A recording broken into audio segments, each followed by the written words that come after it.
Student, सी programming language की lecture series में आपका स्वागत है। इस वीडियो में हम दो नंबर को ऐड करने का एक प्रोग्राम बनाएंगे। दो नंबर हम इस तरह से लेंगे कि हम यूजर से वो नंबर ना मांगे, हम खुद से उन नंबर्स को लेंगे। तो सबसे पहले मैंने आपको जैसा बताया था कि हमने लिखा इंट मेन, उसके बाद मैंने बॉडी स्टार्ट की मेन की, और यहाँ पर अब मुझे दो नंबर यूजर से मांगने हैं तो मैं वेरिएबल्स की हेल्प लूंगा। वेरिएबल्स में मैंने डेटा टाइप यहाँ पे इंट यूज किया है, इंट ए कॉमा बी कॉमा सी। ए और बी में यूजर से वो दो नंबर स्टोर करवाऊंगा मैं, और सी में मैं अपना रिजल्ट। आप चाहे तो सी के बदले रिजल्ट नाम का वेरिएबल भी ले सकते हैं, वो आपकी फ्रीडम है, क्योंकि हमको हमेशा नेम जो लेने पड़ते हैं वेरिएबल के वो एप्रोप्रिएट नेम लेने पड़ते हैं, जिससे हमारी प्रोग्रामिंग जो कोई हमारा दूसरा पर्सन हमारे अगर प्रोग्राम को पढ़ रहा है तो उसको इजीली मालूम चले कि हमारे प्रोग्राम में क्या हो रहा है। तो यहाँ पर मैंने ए बी और रिजल्ट तीन वेरिएबल ले लिए, तीनों का डेटा टाइप मैंने डिफाइन किया है इंटीजर। यहीं पर अगर मैं इस तरह से भी इनको ले सकता था, इंटीजर ए, इंटीजर बी और इंटीजर रिजल्ट, इस तरह से भी। तो हमारे पास यहाँ पे जो कॉमा ऑपरेटर है इसकी हेल्प से हमने इन तीनों को एक ही लाइन में लिख के एक बार डेटा टाइप हमें लिखना पड़ा, हमने इस तरह से वेरिएबल्स ले लिए।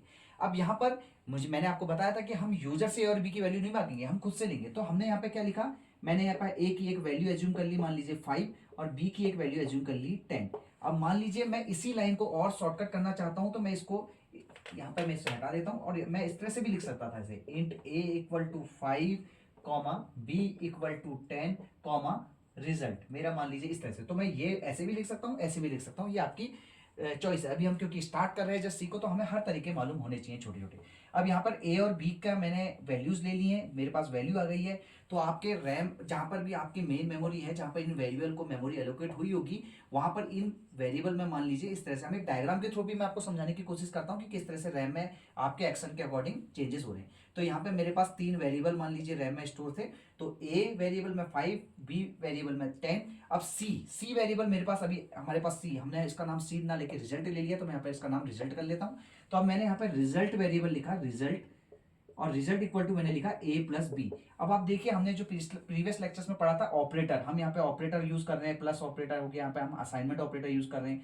तो हमने यहाँ पे रिजल्ट की वैल्यू कैलकुलेट कर ली है, तो ए बी का जो भी सम होगा वो रिजल्ट में स्टोर हो जाएगा। अब मुझे इस रिजल्ट की वैल्यू को स्क्रीन पर प्रिंट करना है। तो ऐसा नहीं होगा, आप सोचेंगे कि मैंने यहाँ पे लिखा प्रिंट एफ और मैं यहाँ पे इसके अंदर लिख दूं रिजल्ट, तो ये स्क्रीन पर रिजल्ट को प्रिंट कर देगा, नहीं। क्योंकि आप देखिए मैंने डबल कोट्स यूज किया, डबल कोट्स मतलब ये स्क्रीन पर रिजल्ट को प्रिंट कर देगा। जैसे हमने हेलो वर्ड प्रिंट किया था इससे पहले प्रोग्राम में, तो उसने स्क्रीन पर हेलो वर्ड प्रिंट कर दिया था, तो यहाँ पर ये रिजल्ट प्रिंट कर देगा। अब आप सोचेंगे कि हम क्यों ना इसको डायरेक्ट वेरिएबल के नाम को है डबल कोट्स में नहीं लिखते हैं, हम सीधे इस तरह से प्रिंट कराने की कोशिश करते हैं कि ये वेरिएबल का नाम लिख के प्रिंट कर देगा, नहीं। लेकिन अब मैंने आपको बताया था एक फॉर्मेट स्पेसिफायर, यहाँ पर हम फॉर्मेट स्पेसिफायर की हेल्प लेंगे, क्योंकि मुझे रिजल्ट की वैल्यू स्क्रीन पर प्रिंट करनी है, और रिजल्ट का डेटा टाइप जो है इंटीजर है। तो कभी भी कंपाइलर को अगर आप बताएंगे कि मैं एक इंटीजर वैल्यू प्रिंट करने जा रहा हूं, तो आप उसमें लेते हैं फॉर्मेट स्पेसिफायर की हेल्प। तो यहां पर मैं देखिए कैसे रिजल्ट की वैल्यू को प्रिंट कराता हूं, मैं लिखूंगा प्रिंट एफ यूज करेंगे। मैंने लिखा डबल कोट्स, इस डबल कोट्स के अंदर मैंने लिखा %d, आप देखिए, और %d।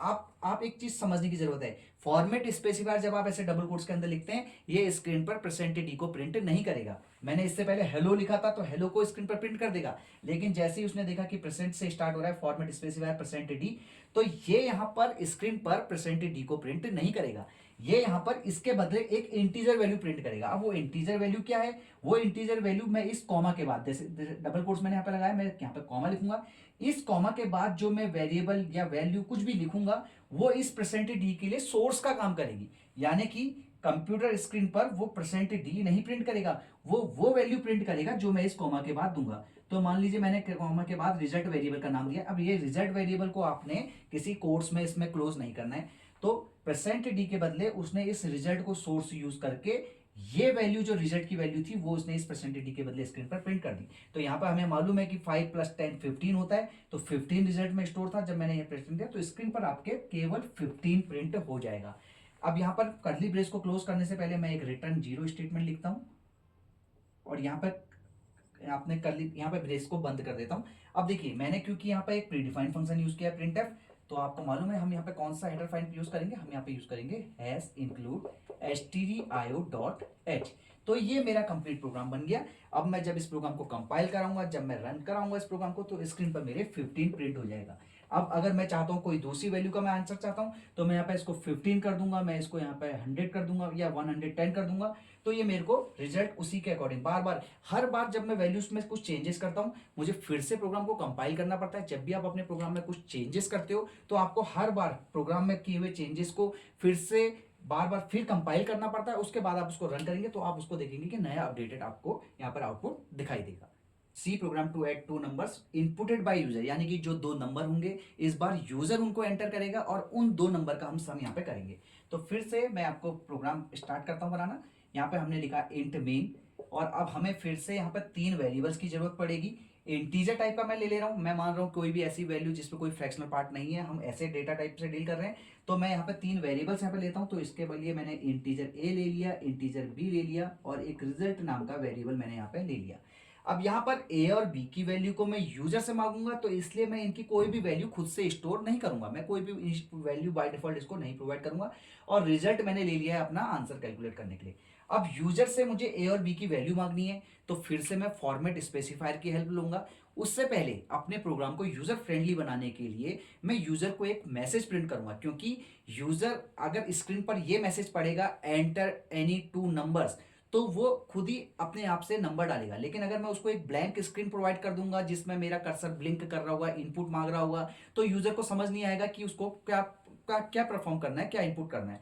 तो अपने प्रोग्राम को यूजर फ्रेंडलीनेस बनाने का भी हमें हर बात का ध्यान रखना होता है। तो यहाँ पर मैंने एक मैसेज लिख लिया जस्ट स्क्रीन पर, जैसे मैंने हेलो वर्ड के लिए यूज किया था प्रिंटर, वैसे मैं यहाँ पे यूज कर रहा हूँ। और मैंने एक मैसेज इसके अंदर लिख दिया enter two numbers, enter two integers numbers या एंटर टू नंबर्स, इस तरह से आप कोई मैसेज दे सकते हैं। तो कोई भी मैसेज जब आपने प्रिंट करना होता है, देखिए मैंने आपको डबल कोट्स में यहाँ पर एक मैसेज प्रिंट कर दिया, ये आपकी स्क्रीन पर एग्जैक्टली ऐसा ही प्रिंट हो जाएगा। अब ये नंबर, ये जो मेरा प्रिंटफ स्टेटमेंट है ये स्क्रीन पर केवल इस मैसेज को प्रिंट कर रहा है, इसका इनपुट लेने में कोई रूल नहीं है। अब यूजर से अगर जो नंबर इनपुट लेने हैं ए और बी में, मैं यहाँ पे साथ में एक डायग्राम बना लेता हूँ, मेमोरी डायग्राम ए बी और रिजल्ट का। मैं मान लेता हूँ कि मेमोरी में ए बी और रिजल्ट नाम के वेरिएबल हैं। तो अभी हमारे पास सब जगह सारी जगह कोई भी वैल्यू नहीं है, गार्बेज वैल्यू यहाँ पे स्टोर है।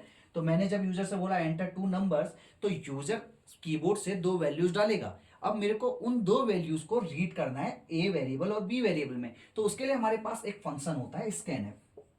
तो मैंने यहाँ पे लिखा स्कैनएफ। स्कैन मतलब अगर आप कहें प्रिंटफ एक आउटपुट फंक्शन है तो स्कैनएफ एक इनपुट फंक्शन है। तो इसका काम है रीड करना, कीबोर्ड से जो भी हम टाइप करेंगे, कीबोर्ड से जो वैल्यू हम डालेंगे उसको इनपुट यहाँ पे स्कैनएफ आपका रीड करता है। अब देखिए मैंने यहाँ पर रीड करना है, मैंने दो इंटीजर रीड करने हैं। तो यहाँ पे फिर से हम फॉर्मेट स्पेसिफायर की हेल्प लेंगे और एक फॉर्मेट स्पेसिफायर मैंने लिखा %d, दूसरा फॉर्मेट स्पेसिफायर मैंने लिखा %d। तो ये मैंने दो बार इसलिए लिखा है क्योंकि मुझे दो इंटीजर नंबर रीड करने हैं। और अगर मुझे मान लीजिए फ्लोट नंबर रीड करने होते तो यहाँ पे मैं %d के बदले लिखता %f। तो यहाँ पर %d मैंने जब लिखा है तो दो इंटीजर, इसका मतलब हो गया दो इंटीजर, दो बार लिखा है। अब बात आती है कि यहाँ पर स्कैनएफ कैसे ए और बी वेरिएबल में, जस्ट मैं अगर ए और बी यहाँ पर लिख दूं ये मेरा काम नहीं करेगा, क्योंकि स्कैनएफ फंक्शन को जिस वेरिएबल में वैल्यू स्टोर करनी है उसका चाहिए होता है एड्रेस। और ए और बी जब हम लिखते हैं तो ऐसे उसको इसका एड्रेस नहीं मिलता। तो एड्रेस कैसे आएगा हमारे पास, तो हम इसको हटा देते हैं। एड्रेस के लिए हमारे पास एक ऑपरेटर होता है एम्परसेंड, एक एम्परसेंड हम यहाँ पे एड्रेस ऑपरेटर इसको बोलते हैं। इसका काम क्या है, ये किसी भी वेरिएबल के साथ अगर आप इसको यूज कर रहे हो तो ये उस वेरिएबल का मेमोरी एड्रेस, जैसे हमारे पास सपोज करिए रैम में 2000 एड्रेस है, इस ए वेरिएबल का 2000 एड्रेस है, इस बी वेरिएबल का 2004 एड्रेस है, इस रिजल्ट का मान लीजिए 2008 एड्रेस है। तो ये मान लीजिए मेमोरी एड्रेस है। हालांकि एड्रेस हेक्साडेसिमल की फॉर्म में होते हैं, एड्रेस डिफरेंट फॉर्म में रिप्रेजेंट होते हैं, लेकिन फिलहाल हमने अपनी सहूलियत के लिए ये एज्यूम कर लिया कि इनके एड्रेस मान लीजिए 2000, 2004, 2008 है। तो अब ये एड्रेस हमको तो नहीं मालूम है कि कौन सा वेरिएबल किस एड्रेस पे स्टोर है, लेकिन हम वो कैसे डिटरमाइन कर सकते हैं, हम इस एम्परसेंड की हेल्प से वो एड्रेस डिटरमाइन कर सकते हैं। तो यहाँ पर जब मैंने ए और बी का एड्रेस देना था, क्योंकि स्कैनएफ को एड्रेस की जरूरत है, तो मैंने यहाँ पे लिख दिया %a, %b। इस तरह से मैं लिखूंगा। तो पहली जो इंटीजर वैल्यू यूजर ने डाली होगी वो ए के एड्रेस पर यानी कि ए में स्टोर हो जाएगी। मान लीजिए यूजर ने 5 डाला था तो 5 इस एड्रेस पर चली जाएगी, यानी कि 2000 एड्रेस पर 5 स्टोर हो जाएगा। दूसरी वैल्यू मान लीजिए यूजर ने 10 डाली थी तो इस एड्रेस पर 2004, क्योंकि मुझे बी का एड्रेस मिलेगा तो 2004 एड्रेस पर 10 वैल्यू स्टोर हो जाएगी। तो इस तरह से मेरे ए और बी वेरिएबल में वैल्यू स्टोर हो जाएगी। अब मुझे रिजल्ट कैलकुलेट करना है, तो प्रीवियस प्रोग्राम की तरह ही बाकी मैं काम करूंगा इसमें। रिजल्ट इक्वल टू मैंने लिखा a प्लस बी, तो a और b की जो वैल्यू यहाँ पे स्टोर थी 5 और 10, उनका एडिशन होने के बाद वो वैल्यू स्टोर हो जाएगी इस रिजल्ट वेरिएबल में, यानी कि यहाँ पे स्टोर हो जाएगा 15। अब इस रिजल्ट वैल्यू को मुझे स्क्रीन पर प्रिंट करना है आउटपुट, क्योंकि अगर मुझे प्रिंट करना है तो उसके लिए मैंने यहाँ पे लिखना है प्रिंटफ, और फिर से कंपाइलर को फिर से बताना है कि हम एक इंटीजर वैल्यू स्क्रीन पर प्रिंट करने जा रहे हैं। तो हम डायरेक्टली रिजल्ट को प्रिंट करना है अगर, तो हम उसके लिए एक फॉर्मेट स्पेसिफायर लिखेंगे %d, और %d आपकी स्क्रीन पर प्रिंट नहीं होगा, उसके बदले प्रिंट होगा जो कॉमा के बाद में इसको सोर्स दूंगा, यानी कि रिजल्ट वेरिएबल का मैंने यहाँ पे नाम लिखा। तो %d ना प्रिंट हो गए, ये वैल्यू रिजल्ट की वैल्यू प्रिंट करेगा। रिजल्ट की वैल्यू क्या है 15, तो स्क्रीन पर आपके 15 प्रिंट हो जाएगा। उसके बाद मैं प्रोग्राम को एंड करने के लिए रिटर्न 0 यहाँ पे लिखूंगा और आपका कर्ली ब्रेस को यहाँ पे ऐड करूंगा। अब देखिए मैंने दो यहाँ पर प्री डिफाइंड फंक्शन यूज किए हैं, प्रिंटफ और स्कैनफ। तो इन दोनों से एसोसिएटेड हमारे पास जो हेडर फाइल होती है वो एक होती है, जिसको हम यहाँ पे लिखेंगे stdio.h। तो ये हमारा एक कंप्लीट प्रोग्राम बन गया। अब जब मैं अपने प्रोग्राम को कंपाइल करूंगा, रन करूंगा, तो ये सबसे पहले प्रॉम्प्ट करेगा एंटर टू नंबर्स, यहाँ पे इस तरह से लिखेगा एंटर टू नंबर्स। अब यूजर जो है यहाँ पे कर्सर ब्लिंक करेगा, अब यूजर इनपुट करेगा, मान लीजिए यूजर ने डाला 5, यूजर ने फिर न्यू लाइन एंटर करी, एंटर दबाया कीबोर्ड से और डाला 10, तो यूजर के जो 5 और 10 थे ये ए और बी में स्टोर हो गए। उसके बाद इसने रिजल्ट कैलकुलेट किया, उसके बाद रिजल्ट की वैल्यू स्क्रीन पर प्रिंट करी 15, तो आपका स्क्रीन पर 15 इस तरह से प्रिंट हो जाएगा।